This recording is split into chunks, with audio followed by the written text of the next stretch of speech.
నేనేమన్నానంటే పొద్దు నుంచి ఆ పిల్ల అంత ఏడుస్తుంది, ఒక్కసారి కూడా రాలి పడుకునే ఉన్నాడు పొద్దున్న. ఆయన కరెక్ట్ చెప్పారు అనిల్ గారు. అసలు నువ్వు మనిషివేనా? జాలి, దయ, కరుణ ఇలాంటి ఏమైనా తెలుసా నీకు? ఏదో సరదాగా ఫ్రాంక్ చేస్తేనే తట్టుకోలేకపోయింది మీ ఆవిడ ఏడుస్తుందని, కానీ నీ వల్ల మీ ఆవిడ 2 days ఏడ్చింది, అది కనబడలేదని. కనబడదు. తీసుకో don't trigger me, unnecessary trigger చేయకు చెప్తున్నాను. నన్ను ఇంకా ఎక్కువ కెలికి నాలో ఉన్న బ్యాడ్ క్యారెక్టర్ని బయటికి తీసుకురావద్దు. పోనీ నేనే చేస్తూ ఉంటాను పని, వదిలే.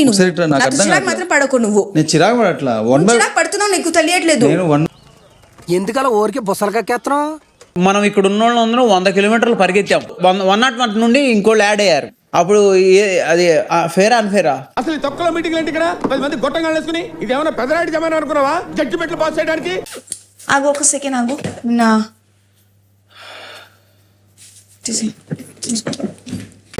నా కళ్ళతో చూస్తే ఎలా ఉందంటే కయ్యానికి కాలు దూతున్న కోడి ఎలా ఉంటుంది అలా ఉన్నారు అసలు మీరు. బావగా నేను నిన్ను గెలిపించడం కాదు, నువ్వు నన్ను గెలిపించడం కాదు, మన ఇద్దరం కలిపి వాళ్ళిద్దరిని గెలిపించాం.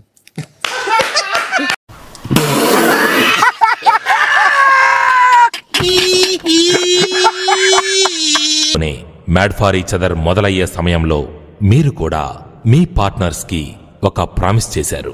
నేను సాధారణంగా మాట మీద నిలబడినా. ఆ ప్రామిస్ ని ఎవరు నిలబెట్టుకున్నారు, ఎవరు బ్రేక్ చేశారు, ఇప్పుడు మనం తెలుసుకోబోతున్నాం. చెప్పవా? సో వాళ్ళు చేసుకున్న ప్రామిస్, నీ మీద లవ్ అండ్ కేర్ ఎప్పటికీ తగ్గదు. నేను మస్తు మాట్లాడతా, నేను మోస్ట్ లూజ్ మనిషిని. నేను తాగక ముందు 30 చెప్తా, తాగినాక 90 చెప్తా. నేను నెక్స్ట్ డే పొద్దుగాల మర్చిపోతా.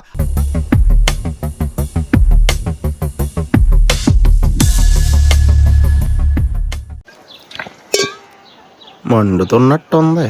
అండ్ నో ఫైట్స్ అని రాశారు. బట్ ఎక్కడ మాకు చాలా సార్లు రెపిటేటివ్లీగా మీలో గొడవలు చూస్తూనే ఉన్నాము. అంటాము, చేసేస్తామా?